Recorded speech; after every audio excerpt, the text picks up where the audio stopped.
This is Scott Becker with the Becker Private Equity and Business Podcast. We try each week to bring you brilliant guests from the business, private equity world. Today we've got somebody who both really needs little introduction, but hits two huge areas. He's both a founder himself of a company, a co-founder of a company called Midstream Health. He's also a former partner at Andreessen Horowitz, the most renowned venture capital fund in the world. He was an investor there. He's also currently an investor in many early stage companies. We're joined today by Venkat Mocherla. And Venkat and I, we built this as a fireside chat / podcast webinar. We're going to talk about sort of 8 different sort of questions and topics around both investing in early stage companies and about use cases for AI. And he is such a fascinating person. Venkat, let me stop for a second.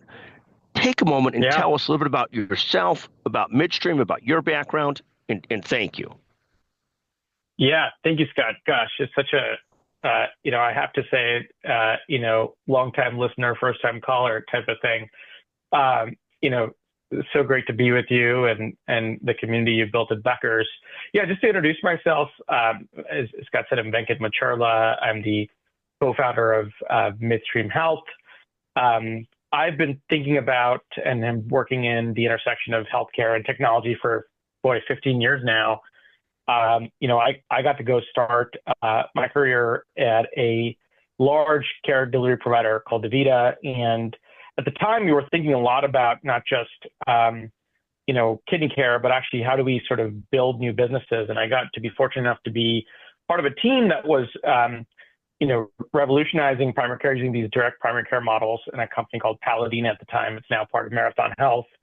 I got to, work on some new value-based care models there. And then I worked globally in the Middle East and Europe and Canada for a consulting research and technology company called Advisory Board, which many of your listeners might know of.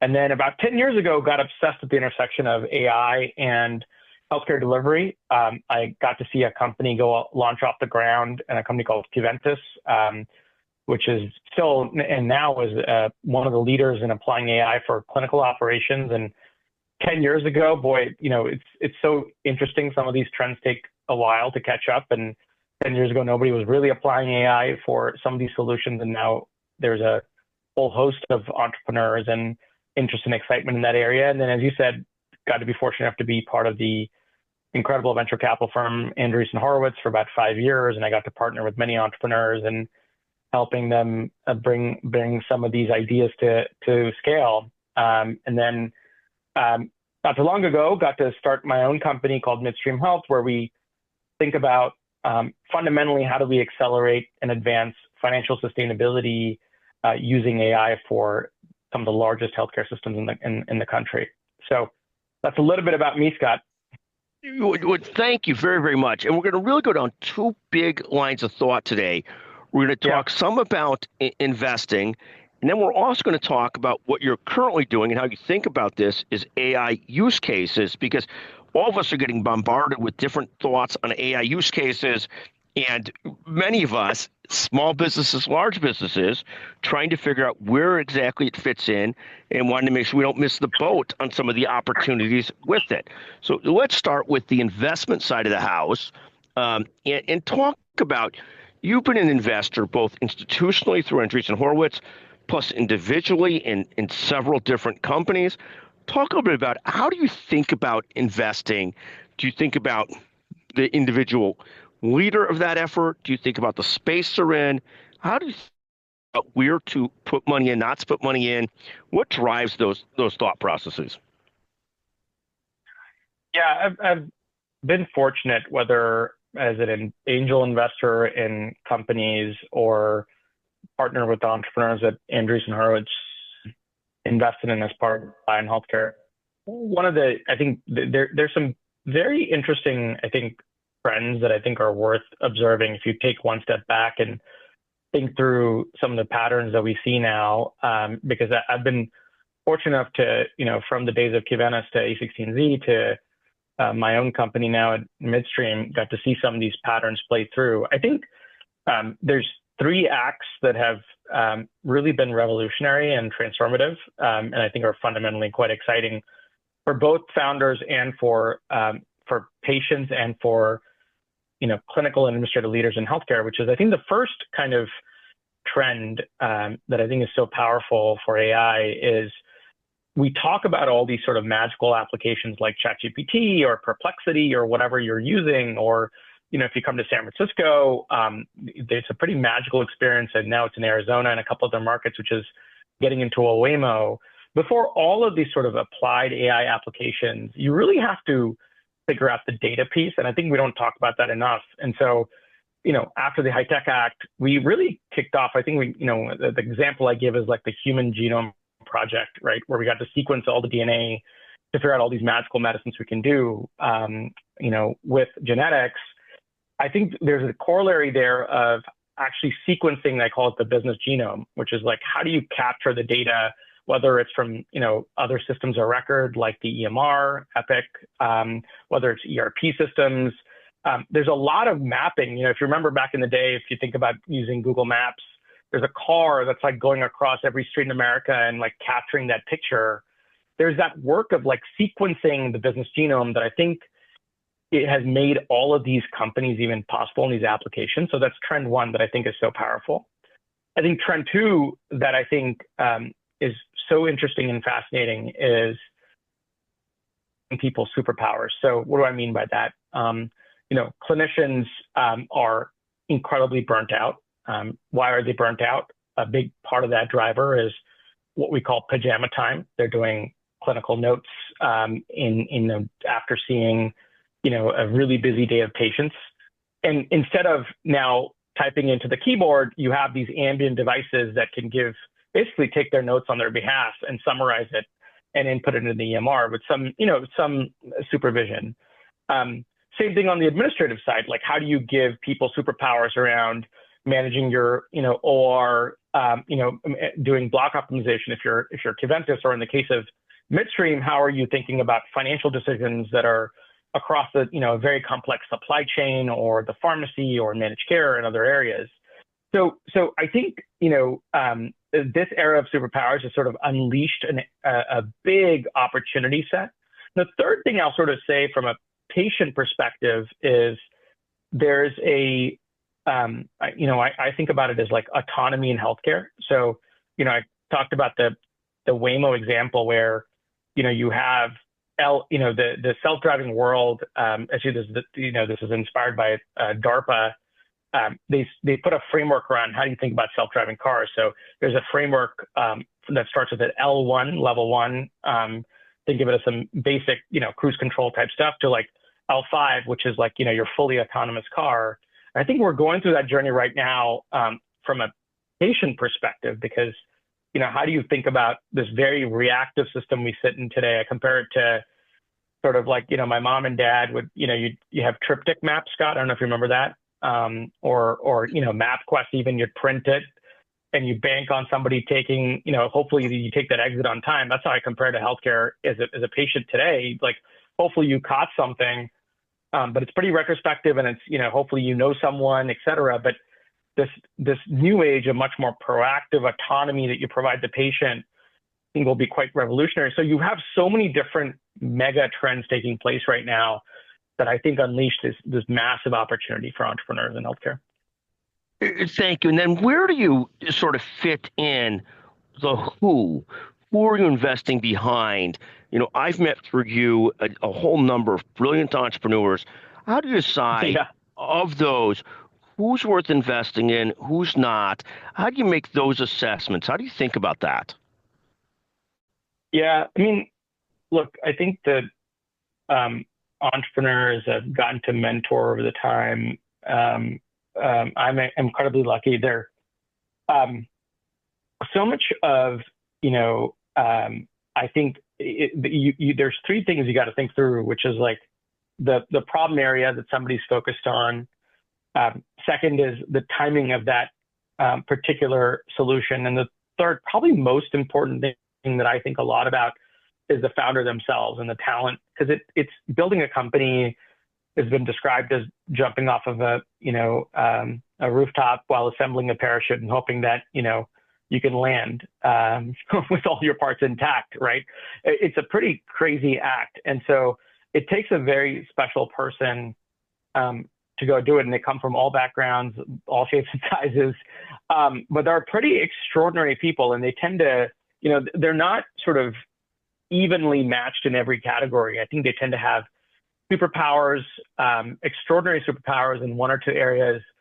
And then over time, hopefully augment themselves with a team. So I think so much of my time, Scott, is spent on, I think there's a thing people obviously call, which is like, product market fit, which is like, how do you have this magical moment where the solution you have, finds this kind of incredible self-fulfilling prophecy where the market wants it and then you're off to the races. But I think a lot about the founder problem fit, which is like, is this particular founder, and their superpowers and their story and their background match the problem set, right? So, when I think about, some of the entrepreneurs I've gotten to, partner, mentor, help over time, I think there's just oftentimes healthcare is such a personal journey that somebody invariably has personally been affected by it, or maybe they had actually worked inside one of these large institutions or partnered with them and they got to see the problem firsthand.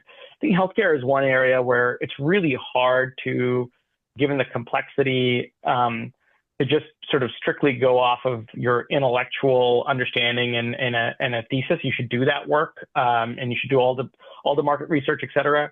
But until you've gotten to these problems up close, whether as a patient, as a caregiver, or as someone who's worked inside these organizations, you don't have the fidelity of that picture to understand the exact issues. Because I think so oftentimes, I think where things tend to go south is a technology hammer looking for a solution, and I think that doesn't quite match up. But if you understand the problem set, then you can bring the right sort of toolkit, if you will, whether it's machine learning or other tools that are available today at your arsenal if you're a technology entrepreneur. So that sort of, I think, comes through, Scott, but they truly are incredible people, that get to work on some of these problems, and some of them I've been fortunate to work with.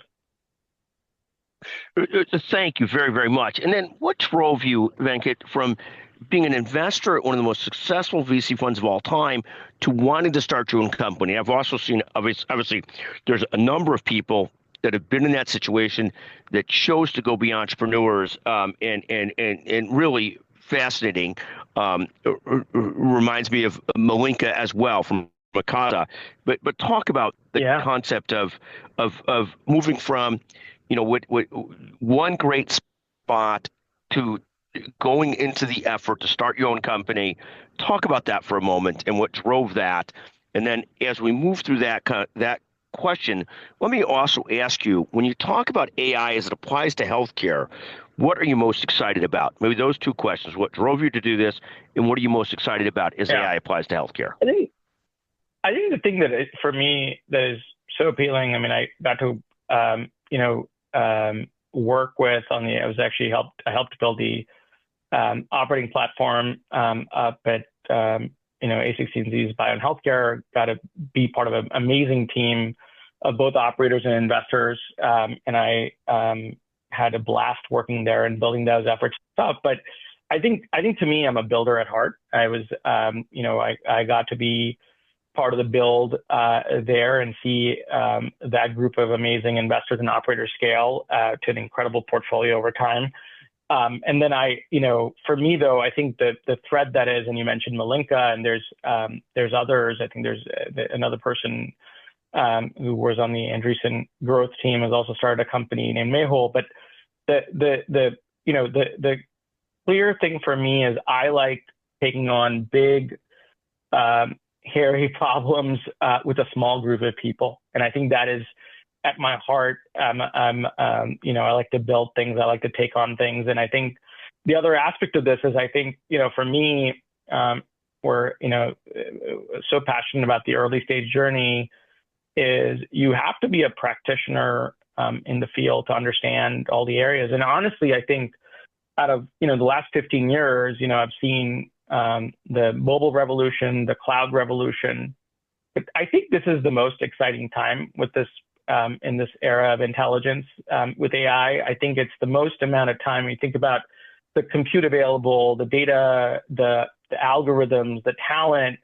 Genuinely, I think we're about to enter a magical area where I know people have been really burnt out by the promise of technology solving things. The joke, I tend to have is for the longest time, for every technology that we've introduced inside the hospital, we've asked for a tech to come with it, right? Because it's just like, gosh, these are some really, incredibly challenging piece of technology. It's not necessarily improving someone's life. It's actually, it needs a lot of hand-holding. It requires a lot of administrative burden to manage these things. The EMR has, burnt out a lot of physicians, right? And so, but I think out of all the eras we're in, this is probably the most exciting to be an entrepreneur. I genuinely think that you could just achieve a lot more. I mean, if you think about the tools available through, whether it's GitHub Copilot or Cursor or others, like there's suggested code that can assist engineers. So you have more productivity there. People are honestly more open. They're delighted by it and not generally tired of new solutions. They're actually open and they are curious. So that's the fundamental reason that made me want to jump in to start a company. Fantastic.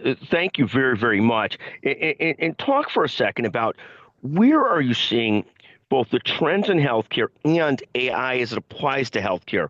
What are you seeing? Where are the use cases? Yeah. Where is it? Where are the best probabilities of success, or where should be people thinking about AI in healthcare?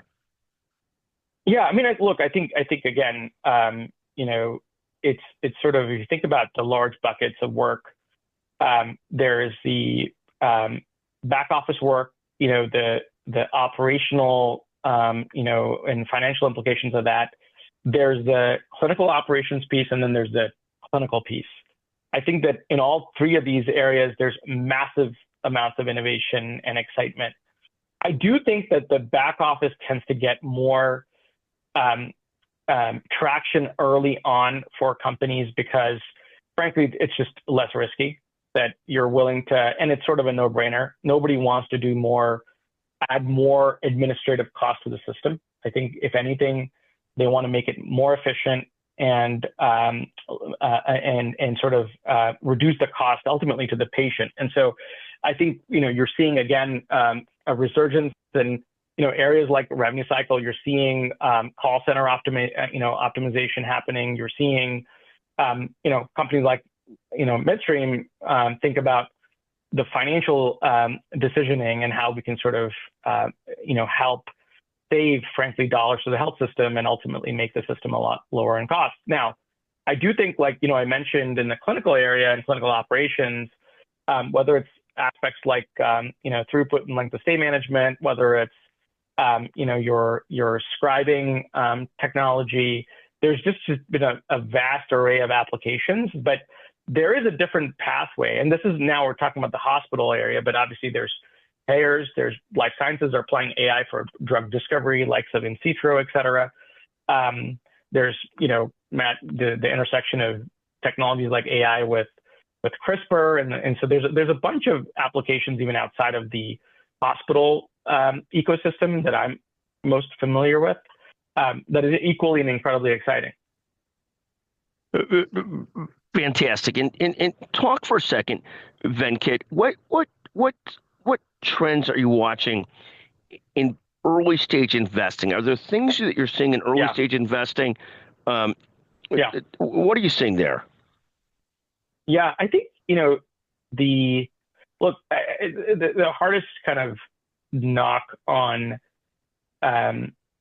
healthcare is when you think about how risk averse the market is, and when you think about and for the right reasons, right? For obvious reasons, the sales cycles tend to be really long, right? The average sales cycle for the health system is probably around 18 to 24 months.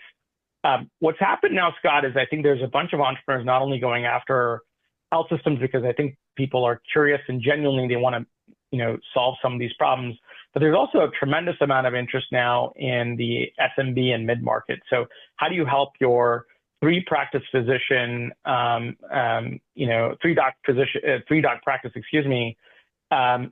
they don't have the kind of, frankly, cost structure to dictate having a receptionist and having a very advanced revenue cycle suite, et cetera.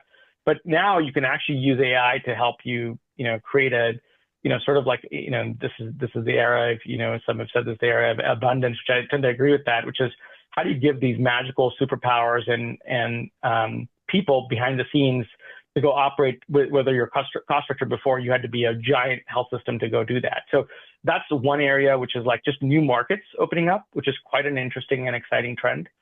The second piece is, look, for obvious reasons, there's an entire disconnect that happens between all these stakeholders, between the patient and the provider, between the provider and the payer, between the payer and life sciences.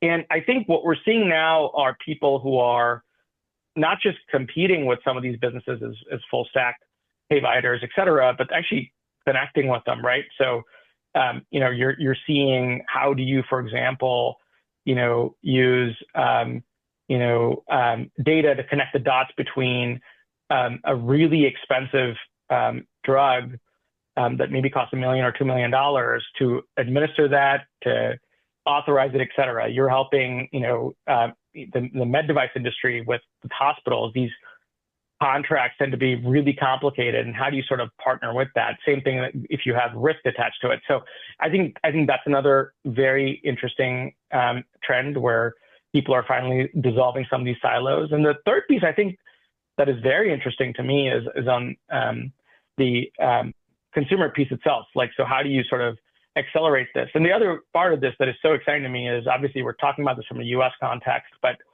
I think global context is also quite interesting, where, markets like India and others, where you might have, 70% of self-pay. So you might have somebody, with a very different regulatory regime, but willing to experiment, using WhatsApp as an interface for an AI application, or in markets like the UK and Canada, which have really tough times with access, coming up with, new technologies there. And so I do think this is like an era where if you're an entrepreneur, you should not just be thinking about the US. You can actually think about global markets, which is it's just a fascinating time. So those are some of the trends that we're seeing. And I think the final point I'll make on this is that I think forever we were restricted by the percentage of spend on the IT budget as a technology spend. Okay, so I've got a solution for you on, whatever XYZ topic, and you're going to compare that against, well, maybe I have,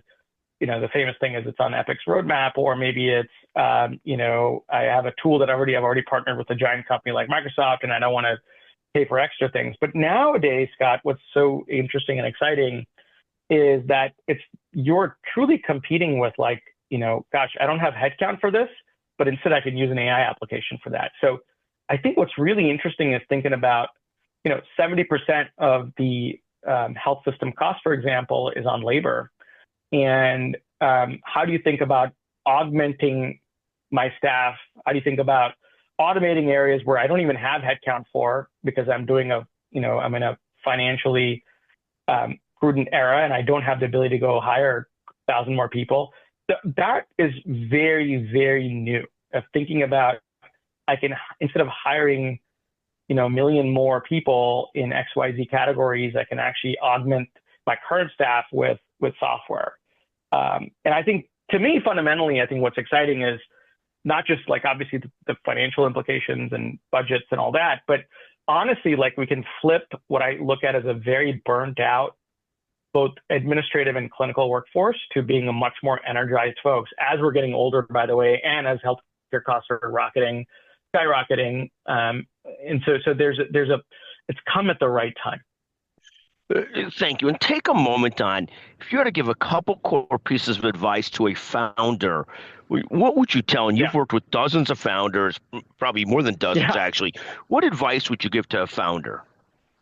Yeah, I think, first of all, I'll say that people in healthcare, leaders, I would say, in healthcare, such as yourself and others, are extraordinarily generous with their time. So I actually think seek mentorship. It's much easier than what people think. And if you do it the right way, we all get into healthcare to make the lives of our loved ones better. We want to make this a higher quality, lower cost system. And if you are in healthcare, most people have gotten into it because they really get into it because they care about making life better for themselves, their loved ones, and their friends. And so I think that people are extraordinarily generous with their time and perspective. And this is one place where it's like Don Quixote with tilting at the windmill. You do not want to reinvent the wheel in a lot of places. There are some places that are spectacular for thinking about first principles, but there are some places where you do not want to reinvent the wheel. So first thing is just seek mentors who've been in that space, who've navigated it and can at least tell you the trials and tribulations of what they faced. The second thing I think, Scott, is, just having a dose of reality. I think, look, we're in an incredibly interesting time. I've painted this very optimistic, rosy picture of abundance, not scarcity, and actually being able to do multiple new acts without requiring to raise, $1 billion. Now, I think so often, especially in my part of the world in Silicon Valley, you think about fundraising first. And I think that is oftentimes not the right move. I think what you should do first is really think about the customer. Maybe it's the patient, maybe it's the hospital, maybe it's the payer, maybe it's the government, whoever it is.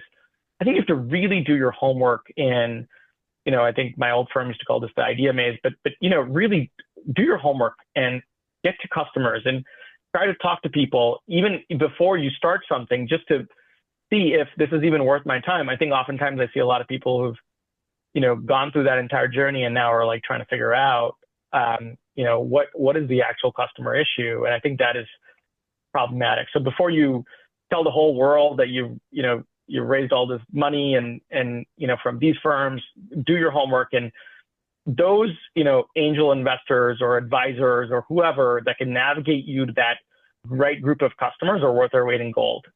So that's another point. Second is obviously after your customer problem and market, you should think about your team. I think so often I see people just racing away with their co-founders. And I think, the thing I heard is, man, you can get a divorce, but getting somebody off your cap table is tricky. And so just know that not all relationships work from founding a company. And that's okay. This is really a chemistry thing, but try to test it out in the early days to see, what works and what doesn't for you, and try to figure out your complementary superpowers. And so, I think that spend a lot of time thinking about the initial team that you want to go build with, because successful companies do not happen overnight. They happen overnight after 10 years of work. And so really in the early days of the company, the first few years, really try to think through that piece, especially your co-founder relationship. And then obviously, identifying the right capital partner. I think there's so many great ideas. I think, and there are actually a great amount of investors who are interested in partnering with those ideas. But, again, a lot of these things, you have to find the right match for you. And necessarily, I think not necessarily optimizing for the splash of it all, but rather the substance of the kind of persona that you want in your boardroom to go the distance really matters. And so I think in a lot of cases, in outside of healthcare, you can start businesses that radically try to disrupt and question things, and that's okay. Being in healthcare requires a tremendous amount of partnership and partnering, with giants from day one, and that's okay, because actually the giants are interested in partnership. It's in, even health systems, right? Which you know this really well. You might have someone be very locally competitive, but they're nationally quite collaborative. They go to conferences all the time and they talk to each other about what they're doing. And so I think that taking that spirit right on, I think matters a lot. So those are some thoughts to entrepreneurs. And if any one of you is trying to start a company, and if I can be of any help, I'd love to share more. Thank you. I think that is great. And I think people should take you up on this offer. You've been an incredible sort of seed stage, early stage venture stage investor. Really incredible. Venkat, take a moment on any final advice for investors themselves as they think about the ecosystem and where to invest. Yeah, I think oftentimes, again, the same sort of advice I was giving for builders in this space. I think, and this is obviously doesn't apply to entrepreneurs or investors who've been in healthcare for a long time, but I think I'll tell there's two groups of people I'd love to share some perspective on, at least from the sort of seed stage type of arena, which is I think oftentimes problems that look really straightforward from the outside, it really warrants, a lot of calls with the people on the ground, because for everything that looks straightforward, there's 100 nuances. By the way, it can be dealt with. And by the way, I think technology can play a big role in making those nuances much more transparent. But I think actually doing your homework and not just waltzing in, you require a really humble mindset to invest in the sector, because, it's the incentives matter, the funds flow matter. There's a lot of things that the nuances really tend to pay off. And so, not that most people don't do this, but I think that's another cautionary tale of something might look incredibly, straightforward on the outside, but is incredibly complicated for 100 different reasons, and you should learn that. Second thing I would say is that, if culture eats strategy for breakfast, I think policy eats everything in the sector.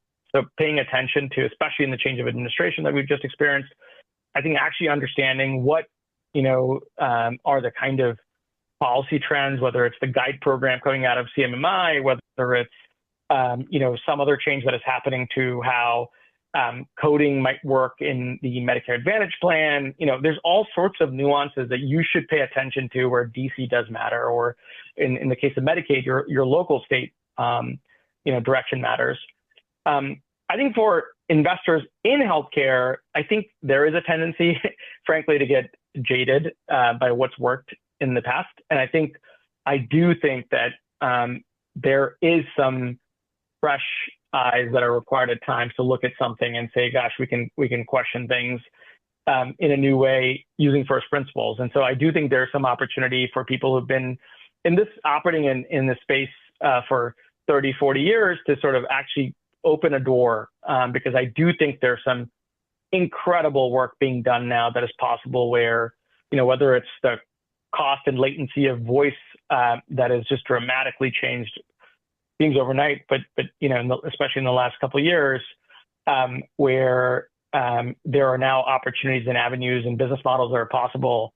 I talked about, for a long time, investors were really apprehensive about SMB and mid-market type, go-to-market motions. And now all of a sudden, I think that actually that door is open, or even, questioning themselves about what is sort of the autonomous healthcare future look like. It sounds very, Silicon Valley-like, but I actually think there's a lot, whether it's, from diagnostics to surgery to, how the back office might work, that has massive implications. And I think that future is, in the words of Alan Key, it's here. It's just not evenly distributed. So I'm very excited about that. But those are some things I would share. And then maybe the final thing, Scott, is I've really been impressed by a generation of new entrepreneurs in their 20s who are coming in from the outside in, and I've genuinely been amazed at their curiosity and their ability to learn new things and the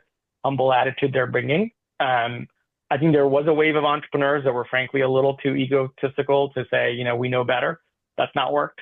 But this next generation of entrepreneurs that are humble, curious, but are coming from the outside in, I'm genuinely amazed and inspired by them. Yeah, I think that last point is so important and so interesting. I mean, so many people, young software engineers, young computer scientists, young everything, literally coming out of college in their 20s, not necessarily looking for huge exits, but really solving problems. And with that humility of really trying to solve problems and figure them out, you and I know that we talk to so many experienced business people from outside of healthcare, and it's something you said earlier they think, oh, not a problem. I can invest in this or do that. And it's just such a clear problem to solve and don't understand all the nuances out of it in the area. And I do see so many young entrepreneurs, and I don't want to be ageist because I'm older, but that are so inclined to really be curious, trying to solve problems, trying to learn. And it takes that attitude to connect both what you're doing with what a client or customer or small or medium or large business needs. You've got to connect those dots. You can't just throw a solution at them. And I think you really nailed it. Venkat, it is a pleasure to visit with you today. This podcast will be released shortly. We'll also be doing a webinar along similar lines next week. Thank you so much for joining us on the Becker Private Equity and Business Podcast. Just a pleasure to visit with you. Thank you very, very much. Always a pleasure, Scott. Thank you so much for this, and I'm excited to continue the conversation another time.